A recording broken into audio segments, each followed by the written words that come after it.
As millions of people mourn the passing of the Queen, it can feel difficult to know what to say, how to intervene if you are instinctively Republican. This person, vox popped by CNN, got it pitch perfect though. And I just wonder what you thought, what your first reaction was when you heard the news that the Queen is under medical supervision. I mean, I think it's pretty sad, like, when anyone kind of gets in that position, like, you wouldn't want that to happen to your own family member. But I'm not, like, the biggest fan of the Queen or just, like, the monarchy in general, so I wasn't, like, that upset or overwhelmed by it. It was just something that happens, I guess. You're not the biggest fan of the monarchy. I wonder why.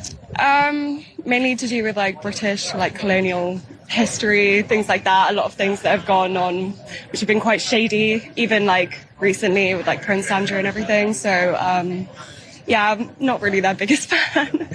Fair enough. It was nice talking to you. Fair enough. I thought that was very well put. Very sensitively put. I agree with everything she said. Ash, what did you make of that vox pop?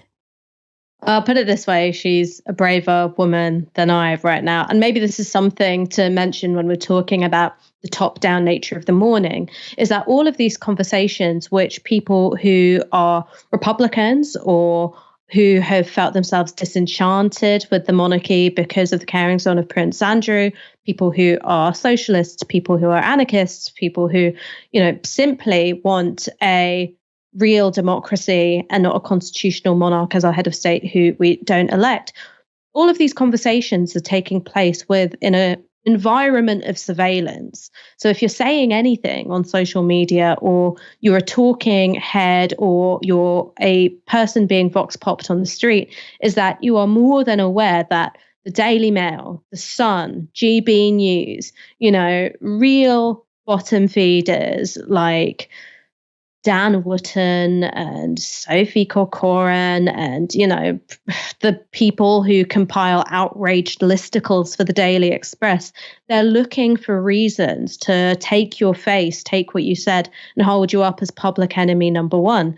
So there is one side of the top-down mourning, which is an oppressive demand for everybody to grieve in the same way. And then the other side of it is the policing of discourse, which essentially makes the price of holding a totally legitimate political opinion one of putting your career at risk, putting your safety at risk, putting your mental health at risk, because a newspaper's going to splash your face all over the place. And I think that that's something which is really relevant to point out, because there'll be lots of people saying, you must be respectful in this time of national mourning.